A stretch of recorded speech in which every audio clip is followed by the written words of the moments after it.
అధ్యక్ష, ఈ రోజుల్లో ఉన్న రుణ వ్యవస్థ ప్రకారం అర్హతల ప్రకారం గ్రామాల్లో కూడా ఐటీ చెల్లింపులు చేస్తున్న వాళ్ళు ఉన్నారు, పాన్ కార్డులు ఉన్న వాళ్ళు ఉన్నారు, రైతన్నలకు కూడా పాన్ కార్డులు ఉన్నాయి.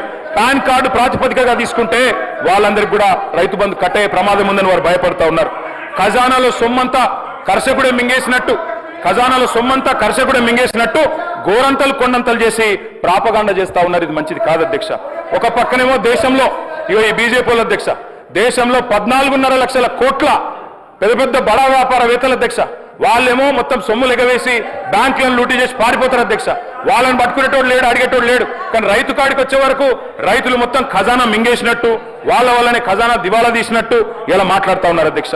అప్పులు ఎగ్గొట్టి బ్యాంకుల నిండా ముంచేస్తుంటే వసూలు చేసే ధైర్యం లేని ప్రభుత్వాలు అధ్యక్ష. పోయి రైతే దొరికినా మీరు recovery. Thank you sir. Sir, KTR గారు పదే కావాలని చెప్పేసి ప్రొవోకేట్ చేసుకుంటూ మాట్లాడుతూ ఉన్నారు కదా అధ్యక్ష. నిజంగా వారికి ఒకవేళ మాట్లాడాలనుకుంటే చర్చ పెట్టింది అధ్యక్ష. అన్నిటి మీద మేము చర్చకు సిద్ధంగా ఉన్నాం. ఈరోజు సివిల్ సప్లైస్ గురించి మాట్లాడారు కదా, ఎఫ్సీఐ గురించి మాట్లాడారు కదా అధ్యక్ష. అతిపెద్ద స్కాము వారి హయాంలోనే మొదలైంది అధ్యక్ష. రైస్ మిల్లర్ల దగ్గర వేల కోట్ల రూపాయల ప్యాడీని వారు ప్రొక్యూర్మెంట్ చేయించి వాళ్ళ దగ్గర లంచాలు తీసుకొని వేల కోట్ల రూపాయల ప్రొక్యూర్మెంట్ దగ్గర వాళ్ళ దగ్గర రికవరీ చేయకుండా వాళ్ళు చేసినటువంటి స్కాముల గురించి మాట్లాడదాం అధ్యక్ష. ఇరిగేషన్ గురించి మాట్లాడదామన్నారు కదా, మాట్లాడదాం అధ్యక్ష. కాళేశ్వరం గురించి అన్నారు కదా అధ్యక్ష. కాళేశ్వరం ఈ భారతదేశంలో అతిపెద్ద స్కామ్, దాని గురించి మాట్లాడడానికి మేము సిద్ధంగా ఉన్నాం. దాని గురించి మాట్లాడదామా, చర్చకు మీరు అనుమతి చేయండి అధ్యక్ష. ఇంకో వారం పెంచమన్నారు కదా, వారం పెంచండి. వారికి వారమే సమయం ఉందట, వారం పెంచండి. వారం రోజులు దేని మీద అంటే దాని మీద మేము మాట్లాడడానికి మేము సిద్ధంగా ఉన్నాం అధ్యక్ష. ఈ రకంగా అన్యాయంగా కేంద్ర ప్రభుత్వం గురించి కానీ దేని గురించి మాట్లాడిన ఊరుకునే సమస్య లేదు అధ్యక్ష. దాని మీద చర్చకు పెట్టండి మేము సిద్ధంగా ఉన్నాం. కానీ ఈ రకంగా అబండాలు వేయడం మంచి పద్ధతి కాదు. వారి ఫ్రస్ట్రేషన్ ఉన్నారు కాబట్టి ఎక్కువ మాట్లాడదలుచుకోవాలి అధ్యక్ష. కేటీఆర్ గారు కంక్లూడ్ చేసేసి ఎట్లా చేస్తాం సార్? ఇట్లా మధ్య ఇంటరాప్షన్లతో ఇదేం సార్? ఎంతమంది సభ్యులు, ఎంతమంది మంత్రులు, ఆఖరికి బీజేపీలకు కూడా అవకాశం ఇస్తాను. మీరు 10:30కు మీరు స్టార్ట్ చేసిన ప్రసంగము ఇప్పుడు 11:45 అవుతున్నది.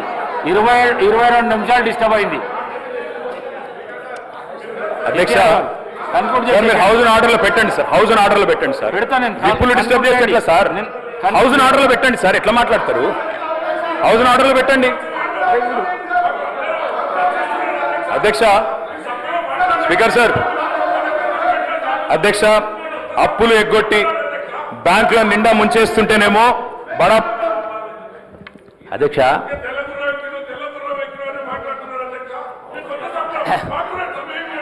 అధ్యక్ష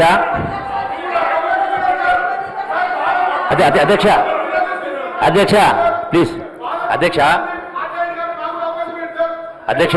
శ్రీహరి గారు ప్లీజ్. అధ్యక్ష, గౌరవ శాసనసభ్యులు కేటీఆర్ గారు మాట్లాడుతూ 2-3 విషయాలు ప్రస్తావించారు. ప్రధానంగా ఒకటి, పాలమూరు జిల్లాను సస్యశ్యామలం చేసిన ఒకటి మాట్లాడినారు. రెండవది, ఈనాడు రైతు భరోసా గురించి మీరు ఇవెందుకు చేయలేదు అవెందుకు చేయలేదు మాట్లాడుతూ ఉన్నారు. అధ్యక్ష, పాలమూరు జిల్లాను వాళ్ళు సస్యశ్యామం చేసినామంటే ఏం మాట్లాడితే పాలమూరు జిల్లా ప్రాజెక్టు గురించి మాట్లాడారు. ఎన్నికల సందర్భంలో, ఎన్నికల ముందు ఒక పంపును ఆన్ చేసి నార్లాపురి జిల్లాలో పోసి జాతికి అంకితం చేస్తున్నాం, ప్రాజెక్టు పూర్తయిందని మాట్లాడినారు. నిజమా అబద్ధమా అధ్యక్ష? ఒకటి, ఈరోజు కూడా ఒక సెంటు కానీ ఒక గుంట కానీ ఏ రిజర్వాయర్లకు మొత్తం 5 లిఫ్ట్లు ఉన్నాయి. సెకండ్ లిఫ్ట్ వరకే నీళ్ళు వచ్చే పరిస్థితి లేదు ఈనాడు. రెండవది, ఈనాటికి కూడా కాలువలకు కానీ మిగతా దానికి కానీ ఇప్పటికీ అడ్మినిస్ట్రేటివ్ శాంక్షన్ లేదు. ఇంకా 40-50 వేల కోట్ల రూపాయలు ఖర్చు పెడితే తప్ప నీళ్ళు వచ్చే పరిస్థితి లేదు. నెంబర్ 1. నెంబర్ 2 అధ్యక్ష, మిషన్ భగీరథ గురించి మాట నేను విన్నా అధ్యక్ష. అధ్యక్ష, నేను ఈ రోజు కూడా నేను ప్రూవ్ చేస్తా. రెండోది అధ్యక్ష, ఒక నిమిషం.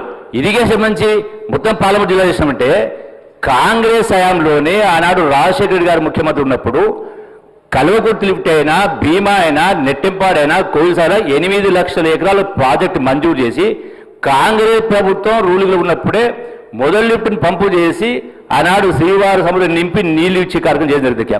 వీళ్ళు 10 సంవత్సరాల పరిపాలన చేసిన తర్వాత 8 లక్షల కోట్ల రూపాయలు అప్పు చేసిన తర్వాత ఈనాటికి కూడా ఇదే భీమాలో ఇదే కల్వకుర్తిలో ఇదే నెట్టెంపాడులో ఈనాటి కూడా ల్యాండ్ అక్విజిషన్ కూడా పేమెంట్ కానటువంటి డ్యూస్ చాలా ఉన్నవి. ప్రాజెక్టు పూర్తిగానే చాలా ఉన్నవి. పూర్తి ఆయకట్టు రాలేదు అధ్యక్ష, ఈనాటి కూడా రాలేదు అధ్యక్ష. రెండో అధ్యక్ష, ఈనాడు లక్ష్మీదేవపల్లి దాని గురించి చాలా మాట్లాడారు, రిజర్వాయర్ చేస్తామని. రెండో అధ్యక్ష, ఆనాడు కేసీఆర్ గారు కుర్చేసుకొని కట్టిస్తా అన్నారు. అంటే 10 సంవత్సరంలో 2 సార్లు పూర్తి చేస్తా అన్నారు. అంటే 10 సంవత్సరాల కాలంలో 8 లక్షల కోట్ల అప్పు చేసి కూడా మరి ఎక్కడేసే కొంగడు అక్కడ ఉంది అధ్యక్ష. అంటే అందుకనే అధ్యక్ష, రెండవది అధ్యక్ష, ఈనాడు మిషన్ భగీరథ గురించి నేను 100% రుజువు చేస్తా. ఈ రోజున చాలా గ్రామాల్లో, మెజారిటీ గ్రామాల్లో ఎక్కడ కూడా 60-70% విలేజెస్లో నీళ్లు రావటం లేదు. రెండవది అధ్యక్ష, ఏ పద్ధతిలో ఇన్ని వేల కోట్లు ఖర్చు పెట్టి దానిలో ఏం జరిగిందో తెలుసు నాకు అధ్యక్ష. సదుపాయం కూడా చెప్తాం. అంటే ఇప్పటికి కూడా ఆ డిజైన్ ప్రకారం ఎక్కడ కూడా నీళ్లు కరెక్ట్గా రావడం లేదు. నేను రుజువు చేస్తా. ఇంతకుముందు మాట్లాడినారు రామారావు గారు, నేను ఇప్పుడే రుజువు చేస్తాను, నా పదవికి రాజీనామా చేస్తాను. నేను కూడా సిద్ధంగా ఉన్నా అధ్యక్ష. అంటే ఈనాడు పాలమూరు ప్రాజెక్ట్ అయినా ఇతర ప్రాజెక్టులు కూడా చాలా జరిగినాయి, చాలా లోపల పడతాయి. రెండోది అక్కడ కాళేశ్వరం గురించి మాట్లాడారు. మరి కాళేశ్వరంను ఆ స్థాయిలో ఇన్ని వేల కోట్లు ఖర్చు పెట్టి, ఎన్ని లక్షల కోట్లు ఖర్చు పెట్టి ఏం జరిగిందో తెలియదు అధ్యక్ష. ఈనాడు రెండవది, ఈనాడు దీని గురించి మాట్లాడుతూ ఉన్నారు. ఎందుకు మీరు రైతు భరోసా లేదు చేస్తున్నారు, వాళ్ళు చేస్తున్నారు, వీళ్ళు చేస్తున్నారు, ఇదేం చేస్తున్నారు, అదేం చేస్తున్నారు మాట్లాడుతున్నారు. దీనికి కారకులు ఎవరైతే అధ్యక్ష? అంటే రాష్ట్రాన్ని 64 సంవత్సరాలు పరిపాలించినట్టు సుమారు 14-15 మంది ముఖ్యమంత్రులు పరిపాలన చేస్తే ఆ ఉన్నటువంటి అప్పు 70,000 కోట్లు. మీరు 10 సంవత్సరాల్లో ఒక ముఖ్యమంత్రి గారు 7 లక్షల చిల్లర అప్పు ప్లస్ విద్యుత్ సంస్థ మొత్తం 8 లక్షలు. ఇక్కడ ప్రస్తావిస్తున్నా. గౌరవ గతంలో ఫైనాన్స్ మినిస్టర్ గారు హరీష్ రావు నేను ప్రశ్నిస్తా ఉన్నా అధ్యక్ష, నిజాయితీ చెప్పడానికి కూడా ధైర్యం కావాలి. గత శాసనసభలో ఇక్కడి నుంచే నేను మాట్లాడినా. ఏమన్నా అధ్యక్ష, మొన్న ఈ మధ్య కాలంలో కూడా పేపర్లు నేను చూసిన, మేము చేసింది 3 లక్షల కోట్లు అయిపోయిన కోట్లే అప్పని మాట్లాడి అంటే ప్రజల్ని తప్పు పట్టించే ప్రయత్నం చేస్తారు. నేను మళ్ళీ అడుగుతా ఉన్నా, ఈ రోజున మీరు ఇరిగేషన్ పైన చేసిన అప్పు సుమారు 1,00,000, 2 లక్షల కోట్లు, 3 లక్షలు అప్పు చేసినారో దానికి అప్పు ప్రభుత్వం గ్యారెంటీ ఇచ్చినప్పుడు ఈ అప్పు కట్టే పద్ధతి ప్రభుత్వం చేస్తుందా? రైతుల దగ్గర మీరు ఆ డబ్బులు వసూలు చేసి కడతారని చెప్పండి, దమ్ము దగ్గర చెప్పండి. అట్లాగే మిషన్ భగీరథ పైన అప్పు చేసినా చేయలేదా? రైతుల నుంచి ఆ 50,000 కోట్ల అప్పులు వసూలు చేసి కట్టారా మీరు? ప్రభుత్వం కట్టద్దా? అంటే అందుకనే ఎంత గొప్పగా మాట్లాడినాం, ఎంత పాండిత్యం లెక్క కాదు అధ్యక్ష. నిజాయితీగా మాట్లాడాలి. నేను రుజువు చేయాలి. నేను ఇప్పుడు రాజీనామా చేస్తా చెప్పండి మరి. అందుకని ప్రజల్ని తప్పుదో పట్టించే ప్రయత్నం చేయొద్దు. నిజాయితీగా మాట్లాడండి. మాట్లాడిన 4 ముక్కలని నిజాయితీగా మాట్లాడే కార్యక్రమం చేయనని నేను సభ ద్వారా విజయం చేస్తా ఉన్నా. ఈరోజు ఇవన్నీ ఆలోచన కారణం ఎవరు? మీరు ఇన్ని లక్షల ఈరోజు నెలకు 6,500 కోట్ల రూపాయలు వడ్డీ అసలు కట్టాల్సి వస్తూ ఉంది. మీరు ఈ అప్పు చేయకపోయి ఉంటే ప్రతి నెల రైతు భరోసా ఇస్తా ఉండండి. ఇంత అప్పు చేయకుండా ఉంటే, 20,000 కోట్ల వడ్డీ కట్టకుండా ఉంటే దీని మొత్తం కారకులు మీరై మళ్ళీ తగుదలమ్మా అని ఆరోపణ ఎంతవరకు సమంజసం, ఎంతవరకు న్యాయం అధ్యక్ష? దయచేసి గమనించాలి సభ్యులు. అధ్యక్ష, మంత్రి గారు ఏదో నిజాయితీ గురించి మాట్లాడినారు. నిజాయితీ గురించి మాట్లాడారు అధ్యక్ష. నిజాయితీ గురించి మాట్లాడితే అధ్యక్ష, ఇదే మంత్రి గారు గతంలో కేసీఆర్ గారు ఎంత గొప్పగా పరిపాలించారో చెప్పిన మాటలన్నీ ప్లే చేయమంటే చేస్తా. ఒకటి. రెండో అధ్యక్ష, హరీష్ రావు గారు ఇంత స్పష్టంగా శాసనసభలో నిన్నగాక మొన్ననే కదా అధ్యక్ష మొత్తం ఆర్బీఐ లెక్కలు వివరిస్తూ సావధానంగా ఏం చెప్పారు అధ్యక్ష?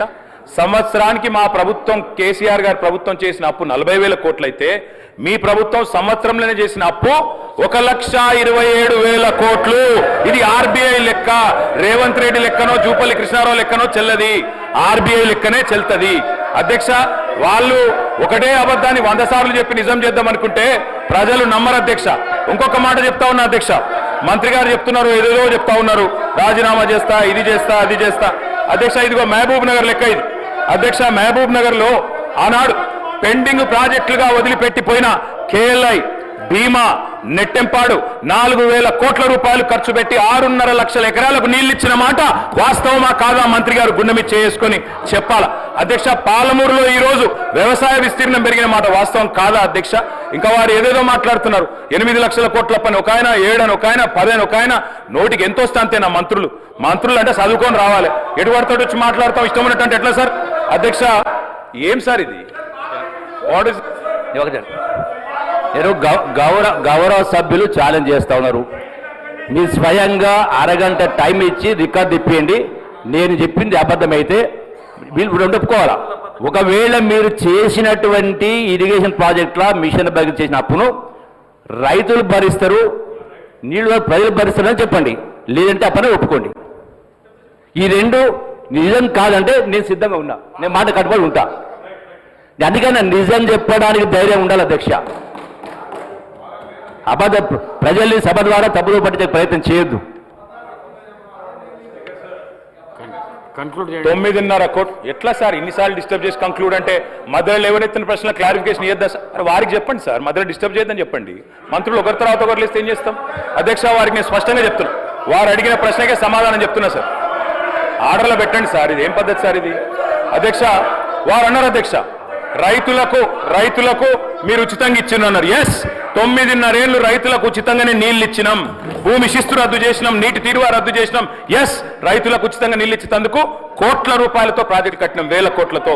భవిష్యత్తులో మా ప్రభుత్వం మళ్ళీ వచ్చిన తర్వాత కూడా అదే పాలసీ కంటిన్యూ చేస్తాం. తాగునీరు ఉచితంగానే ఇచ్చినాం, బరాబర్ రేపు మళ్ళీ వచ్చిన తర్వాత కూడా అట్లే ఇస్తాం, అందులో అనుమానం అక్కర్లేదు. మీరు నిజాయితీగా చెప్తున్నాం. ఎస్, మేమెన్నడూ కూడా రైతుల మీద మాత్రమే కాకుండా తాగునీరు ఇచ్చిన కుటుంబాల మీద కానీ ఎన్నడూ అదనపు భారం వేయలేదు, భవిష్యత్తులో కూడా వెయ్యబోము. అదేవిధంగా అధ్యక్ష ఇంకొక మాట వారు చెప్పింది వాస్తవమా సార్? 8 లక్షల కోట్ల అప్పని ఒక ఆయన అంటారు, 10 లక్షల కోట్ల అప్పని ఒక ఆయన అంటారు. మన ఆర్థిక మంత్రి గారు 6,71,000. మంత్రుల మధ్యనే సమన్వయం లేదు. ఏం చెప్పాలో నెంబర్ కరెక్ట్ గా ట్రైనింగ్ చేయండి ముఖ్యమంత్రి గారు. అధ్యక్ష, నేను ఒకటే అడుగుతా ఉన్నా అధ్యక్ష, విత్తనం వేసిన నాటి నుండి, నేను సబ్జెక్ట్ మాట్లాడుతున్నా సార్, విత్తనం వేసిన నాటి నుండి పంట అమ్మేదాకా రైతుకు ఎన్ని గండాలు ఎన్ని కష్టాలు ఉన్నాయో మనందరికి తెలుసు సార్. అందుకే పారిశ్రామికవేత్తలకు ఇచ్చినట్టు ప్రోత్సాహకాలు రైతులకు గుడియాలనే ఉద్దేశంతోనే ఆనాడు ఎప్పుడో మహాకవి శ్రీశ్రీ గారు చెప్పినట్టు అధ్యక్ష, పొలాలనన్నీ హలాల దున్ని బలం దరిత్రికి బలి కావించే కర్షక వీరుల కాయం నిండా కాలువగట్టే ఘర్మజలానికి ఖరీదు లేదో అన్నాడు శ్రీశ్రీ. అంటే అధ్యక్ష, ఘర్మజలం అంటే చెమట. ఆ చెమటకు ఖరీదు ఎట్లా కడతాం? రైతే కులమేదైనా, ఆయనకున్న విస్తీర్ణం ఎంతైనా రైతే తెలంగాణలో. కాబట్టే మేము వ్యవసాయ స్థిరీకరణ కోసం ఆనాడు పరిమితి పెట్టకుండా అందరికి ఇచ్చే ప్రయత్నం చేసినాం. ఐటీ అని, పాన్ కార్డు ఉందని, ఐటీ ఉద్యోగులని లేదా పోడు పట్టాలని, ఒక పంట అని తప్పించుకునే ప్రయత్నం చేయలే అధ్యక్ష. కౌలు రైతులు ఎదురు చూస్తున్నారు. ముఖ్యమంత్రి గారు మీరే చెప్పారు, కౌలు రైతుకి ఇస్తాం, రైతుకు కూడా ఇస్తామని స్పష్టంగా ముఖ్యమంత్రి గారు చెప్పినారు. కౌలు రైతులు కళ్ళల్లో ఒత్తులేసుకొని చూస్తున్నారు. మాకు అసలు రైతులతో సమానంగా పైసలు వస్తాయని తప్పకుండా ఇవ్వాలని కోరుతా ఉన్నాం. నాడు రేవంత్ రెడ్డి గారు చెప్పినారు, బహిరంగ లేఖ రాసినారు. మీరు 22 లక్షల మంది ఉన్నారు కౌలు రైతులని. నేను ప్రభుత్వాన్ని అడుగుతా ఉన్నా, అనుభవదారుడి కాలం పెట్టినారు నిన్న మీరు భూభారతిలో. తప్పకుండా అనుభవదారుడి కాలం వచ్చిందంటే కౌలు రైతులు ఎవరో కూడా మీకు తెలుసు. ఆ 22 లక్షల మంది కౌలు రైతులకు ఎవరికైతే మీరు బహిరంగ లేఖ రాసినరో వారికి రైతుతో సమానంగా, భూ యజమానితో సమానంగా రైతు భరోసా ఇవ్వాలని చెప్పి కూడా మేము డిమాండ్ చేస్తా ఉన్నాం అధ్యక్ష. ఇంకొక మాట అధ్యక్ష, ఇందాక మా మిత్రుడు మాట్లాడుతూ చెప్పారు, మా విజయరమణారావు గారు, వారు అన్నారు అధ్యక్ష, బోనస్ ఇచ్చినాం అని చెప్పినారు అధ్యక్ష. ఇది అధ్యక్ష, FCI food corporation of India వాళ్ళు, FCI వాళ్ళు ఇచ్చిన రిపోర్ట్ అధ్యక్ష. వారు ఆనాడు